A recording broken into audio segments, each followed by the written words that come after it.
Diversity in India. India में diversity बहुत सारी है, मतलब विभिन्नताएं बहुत हैं, डिफरेंसेस बहुत हैं। मतलब लोग एक दूसरे से बहुत अलग है। जैसे कि लैंग्वेज सबकी अलग अलग है, अलग अलग एरिया में, अलग अलग रीजन में अलग अलग लैंग्वेज है, पहनावा अलग अलग है। तो ये डाइवर्सिटी है। तो India is a country of many diversities. We speak different language, हम डिफरेंट टाइप की लैंग्वेज बोलते हैं। जैसे कि नॉर्थ में अलग है, साउथ की लैंग्वेज अलग है। We have various type of food, food का नॉर्थ का अलग है, साउथ का अलग है। सेलिब्रेट डिफरेंट फेस्टिवल्स, फेस्टिवल्स भी हमारे अलग हैं। प्रैक्टिस डिफरेंट रीजन्स, रिलीजन्स, हमारे धर्म भी, एक धर्म तो हम फॉलो करते नहीं है इंडिया में। तो जो इंडिया की जो सोसाइटी है उसमें बहुत सारी डाइवर्सिटीज़ हैं, मतलब विभिन्नताएँ हैं। मतलब कि ये मल्टीलिंगुअल भी है, मल्टी रिलीजियस भी है इंडियन सोसाइटी। रिलीजन भी कई सारे, जैसे हिंदू है, मुस्लिम, क्रिश्चियन, बुद्धिज़्म, सभी वाले हैं यहाँ। तो ये डाइवर्सिटीज़ हैं। डिस्कवरी ऑफ इंडिया बुक लिखी थी जवाहरलाल नेहरू ने। Says that Indian unity is not something imposed from outside. इस बुक में कहा गया कि जो यूनिटी है हमारी, वो बाहर से इम्पोज की गई नहीं है, but it was something deeper with in its fold. मतलब हमारी जो यूनिटी है वो बाहर से नहीं है, वो हमारे अंदर है। It was Nehru who coined the phrase unity in diversity. ये यूनिटी इन डाइवर्सिटी जो टर्म है वो कहाँ से आया? नेहरू की इसी बुक से आया। कौन सी बुक से आया? Discovery of India. Unity in diversity, India's diversity always recognized as a source of its strength. हमारी जो डाइवर्सिटी है वो हमारी वीकनेस नहीं है, जो हमारे डिफरेंसेस हैं वो वीकनेस ही नहीं है, वो हमारी स्ट्रेंथ है। इंडिया की जो डाइवर्सिटी है always recognized as a source of strength, ये हमारी स्ट्रेंथ का सोर्स है जो हमारी डाइवर्सिटी है।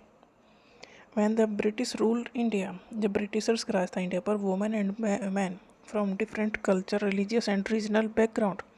देखो, जब लड़ाई हुई थी ब्रिटिशर्स से, अंग्रेजों का राज यहाँ था, तो आज़ादी की लड़ाई में सभी तरह के लोग थे, जिनका कल्चर भी अलग था, रिलीजन अलग था, या डिफरेंट डिफरेंट रीजन के regional background come together to oppose them.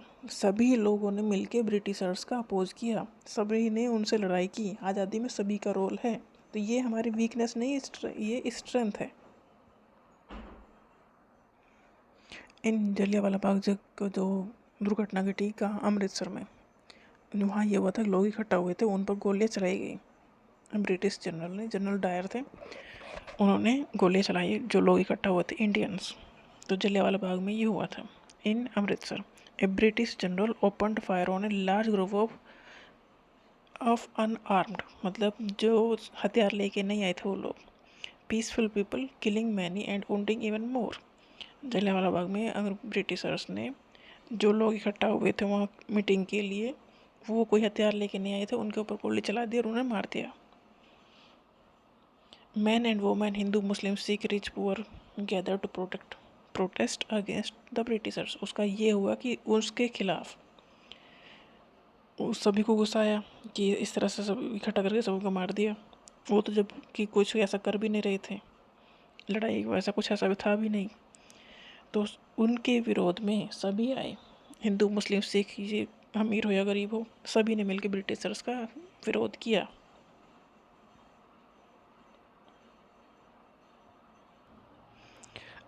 कुछ रीजन अलग अलग है, जैसे लद्दाख है, ये एकदम अलग सा रीजन है इंडिया में। लद्दाख में इज ए डेजर्ट, रेगिस्तान टाइप का है। In the mountain in the east of Jammu and Kashmir. किस साइड है? ईस्ट, जम्मू कश्मीर के ईस्ट में। वहाँ बर्फ़ भी पड़ती रहती है, तो मतलब वहाँ पेड़ पौधे कम है। In the east of Jammu and Kashmir. Ladakh कहाँ है? जम्मू एंड कश्मीर के ईस्ट में। Very little agriculture is possible. वहाँ पर जो खेती है वो बहुत कम होती है। क्यों? क्योंकि वहाँ बारिश नहीं होती। Does not receive any rain. जब बारिश नहीं होती तो पानी की सुविधा नहीं, तो एग्रीकल्चर पॉसिबल नहीं। Covered in snow for a large part of the year. जो मतलब वहाँ बर्फ़ पड़ी रहती है, तो बर्फ़ से घिरा हुआ स्थान है वो लद्दाख। तो ज़्यादातर टाइम में वो बर्फ़ ही रहती है, वहाँ बारिश होती नहीं। Very few trees that can grow in the region. वहाँ की जो वेजिटेशन है वो अलग टाइप की है। वहाँ कुछ ही जो ट्रीज़ ग्रो होते हैं, हर चीज़ ग्रो नहीं होती जैसे यहाँ पर होती है। यहाँ की सॉइल फर्टाइल है, वहाँ ऐसी सुविधा नहीं है। लद्दाख में एक डिफरेंट रीजन है वो। For drinking water, people depend on the melting snow during the summer month. पीने के पानी के लिए वो स्नो पर डिपेंड है. पीपल हियर कीप सीप्स एंड गोट, वो पालतू उनके जानवर सीप एंड गोट हैं. ये लद्दाख का डिस्क्रिप्शन है. तो लद्दाख में क्या है, बारिश होती नहीं है, वेजिटेशन बहुत कम है, सीप एंड गोट उनके पालतू पशु हैं. और जो पानी पीने का है, जब बारिश नहीं होगी तो जो स्नो पड़ती है ज़्यादा टाइम, साल के ज़्यादा टाइम वो बर्फ़ ही रहती है, तो वो जब पिघलती है वही उनके पानी का सोर्स है. The goat in this region are special because they produce pashmina wool, तो ये पश्मीना वूल का भी एक सोर्स है. People eat meat and milk product like cheese and butter, cheese और बटर वो यूज़ करते ही हैं. Buddhism reached Tibet via Ladakh, Ladakh के रास्ते से तिब्बत जाते हैं. लद्दाख को लिटिल तिब्बत भी कहते हैं. लद्दाख के रास्ते होके ही बुद्धिज्म पहुंचा तिब्बत. बुद्धिज्म की ओरिजिन इंडिया में थी, लद्दाख से होके पहुंचा तिब्बत, तो लद्दाख को लिटिल तिब्बत भी कहते हैं. There is a significant Muslim population, Ladakh में मुस्लिम पॉपुलेशन भी है, ऐसा नहीं कि वहाँ हिंदू ही हैं. Ladakh has a very rich oral tradition of song and poem, Ladakh के अपने सॉन्ग एंड पोएम हैं, जो ट्रेडिशनल सॉन्ग होते हैं वो सब हैं. तो लद्दाख भी एक रीजन है जो ओवरऑल इंडिया से डिफरेंट है, अलग है. लद्दाख को कहते हैं little Tibet. Kerala is state in the south west corner of the India, Kerala कहाँ है, south west corner of the India. South के ऊपर नॉर्थ, नीचे साउथ, तो नीचे वाला पार्ट जो है इंडिया का उसके वेस्ट साइड में केरला है. ये भी एक डिफरेंट स्टेट है, इसलिए इसे भी पढ़ाया गया, इसमें डाइवर्सिटी पढ़ा रहे हैं ना. तो केरला एकदम साउथ में चला गया. It is surrounded by the sea on one side, Kerala की एक साइड में तो समुद्र है, सी है, and hills on the other side, एक साइड में पहाड़ है, दूसरी साइड समुद्र है. ऐसी इसकी लोकेशन है क्योंकि एकदम लास्ट में है ना, नीचे केरला, साउथ के वेस्ट में. In number of spice, Kerala famous किसके लिए, मसालों के लिए. Spices like pepper, clove, cardamom, इलायची, लौंग, काली मिर्च ग्रो ऑन द हिल्स. तो जो इसके हिल्स हैं, केरला की जो हिल्स हैं वहाँ पर मसाले ग्रो होते हैं, उसके लिए केरला फेमस है. Spices made this region an attractive place for traders, spice की वजह से ही ट्रेडर्स वहाँ आए, मतलब व्यापार, वहाँ मसालों की वजह से ही व्यापारी वहाँ आए, उसी की वजह से ब्रिटिशर्स भी वहाँ पर आए. तो पहले ट्रेडर्स ने वहीं पर देखा कि यहाँ चीज़ें अवेलेबल हैं जिसे आप यूरोप में बेच के पैसा अच्छे से कमा सकते हो, तो वो पहले ही व्यापार करने ही आए, या ब्रिटिशर्स, और यहाँ से मसाले वसाले सब लेके चले गए, तो उन्हें ज़्यादा प्रॉफिट हुआ, तो फिर ट्रेड शुरू हुआ. तो spices made this region an attractive place for the traders, मसालों ने इस प्लेस को, केरला को एक स्पेशल प्लेस बना दिया है. Jews and Arab traders were the first to come here, पहली बार जो सबसे पहले ट्रेडर्स थे वो थे Jews and Arab. People in Kerala practice different religions, Kerala में कई सारे रिलीजन फॉलो करने वाले लोग हैं. Judaism, Islam, Christianity, Hinduism, Buddhism, सभी की मतलब डाइवर्सिटी यहाँ भी है. The fertile land and climate, यहाँ की जो लैंड है वो फर्टाइल है, लद्दाख की फर्टाइल लैंड नहीं थी. And climate are suited to grow rice and majority of people have here eat rice, fish and vegetables. जो यहाँ की लैंड है वो फर्टाइल लैंड है, वहाँ पर राइस अच्छे से ग्रो होता है, फिश अवेलेबल है क्योंकि एक साइड से तो समुद्र ही है और स्पाइसेस हैं ही हैं. तो ये उनका जो फूडिंग हैबिट होगी वो वैसी होगी, जो चीज़ अवेलेबल होगी उस एरिया के लोग उसे ही खाएंगे. तो राइस, फिश एंड वेजिटेबल्स इनका हो गया. The boat race is an important part of the Onam, ये पूछा जाता है कि ओनम फेस्टिवल किस स्टेट में सेलिब्रेट होता है, तो ये ओनम फेस्टिवल होता है केरला में. Onam festival in Kerala, Onam festival का मतलब ये है कि बोट रेस. ये इसके एक्सरसाइज है, कुछ ट्रू फॉल्स एंड ट्रू क्या क्या है. All Indian share the national anthem, देखो नेशनल जो एंथम है वो तो सारे रिलीजन की एक ही है, मतलब सारे इंडियन की एक है, उसमें रिलीजन मैटर नहीं करता कौन किसका है.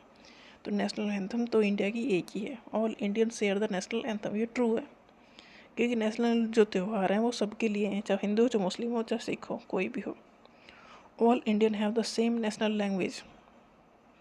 लद्दाख को क्या कहते हैं, लिटिल तिब्बत.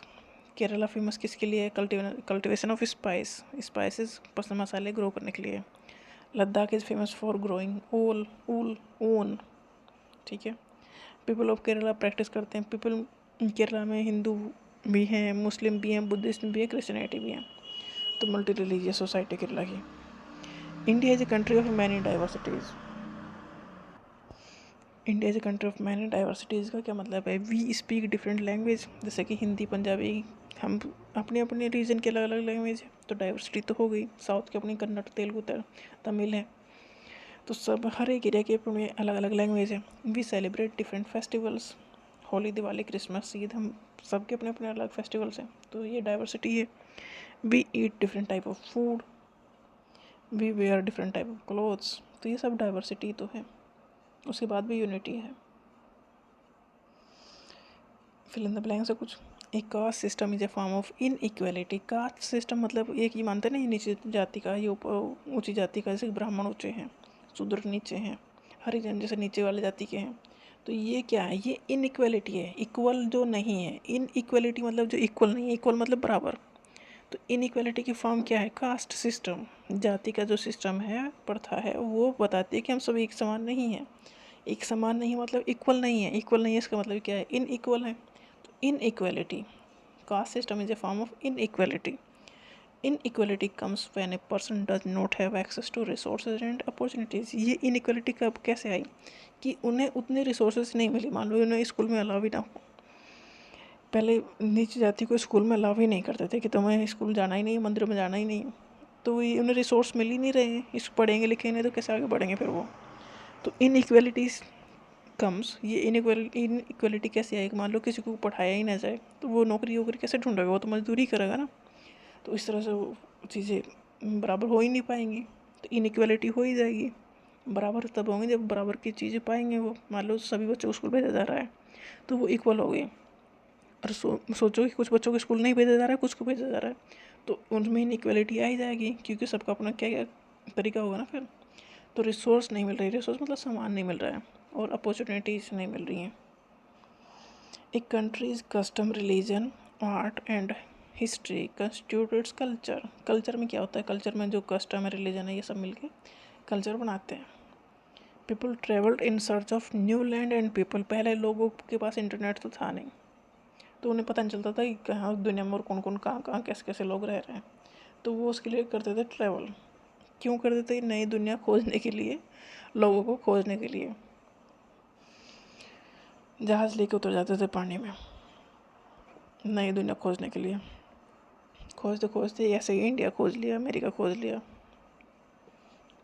यूरोप वालों ने, फिर यूरोप से फिर यहाँ राज करने आ गए। तो ये चलता रहा पहले। तो पहले लोग खोजने के लिए ट्रैवल करते थे कि नई दुनिया खोजेंगे, क्योंकि पहले फ़ोन नहीं थे। When people travel to other place, जब दूसरी जगह वो जाते हैं तो intermixing of culture takes place. तो कल्चर मतलब हमारा रहना सहना, बोलचाल, तरीका, ये सब चीज़ें कल्चर में आती हैं। तो हम अगर दूसरी जगह जाएंगे तो दूसरी जगह के लोग, मान लो यूरोप में जा रहे हैं, तो वहाँ का जो कल्चर है, पहनावा है, बहुत सारी चीज़ें इंटरमिक्स होंगी। हम कुछ उनका अडॉप्ट करेंगे, कुछ वो हमारा देख के अडॉप्ट करेंगे। जैसे कि पूजा पाठ अब यूरोप अडॉप्ट कर रहा है, तो ये सब इंटरमिक्सिंग हो रही है। Habitat is associated with the geographical area one lives in. Habitat किसे कहते हैं? हैबिटेट मतलब जहाँ पर रहना है, वो एरिया, वो प्लेस, उसे कहते हैं habitat. Both Kerala and Ladakh were influenced by Chinese and Arab. Kerala में भी आए, लद्दाख में भी, ये दोनों इन्फ्लुएंस है चाइनीज़ और अरब से। A British general open fire on the public meeting. Jallianwala Bagh हुआ 13 अप्रैल 1919 को, 1919। जलियांवाला बाग में कहाँ हुआ? ये अमृतसर में। हुआ क्या था? ये एक जगह थी जहाँ पर लोग मीटिंग करने के लिए इकट्ठा हुए थे, इंडियंस, कि ब्रिटिशर्स का क्या करना है उस तरह से। तो ब्रिटिशर्स ने जाके उन पर गोली चला दी और सब मर गए वो। तो जलियांवाला बाग में ये हुआ था। कब हुआ था? 13 अप्रैल 1919 को। डिस्कवरी ऑफ इंडिया बुक किसने लिखी? जवाहरलाल नेहरू ने। लद्दाख वूल के लिए फेमस है। केरला स्पाइसेस के लिए फेमस है। अमृतसर में हुआ जलियांवाला बाग हत्याकांड। जलियांवाला बाग मतलब लोगों पर मरे थे। रविन्द्रनाथ टैगोर ने लिखी थी नेशनल एंथम। जवाहरलाल नेहरू ने लिखी the discovery of India. different festivals celebrated in locality. Which of these celebrations are shared by members of different religion and religious communities?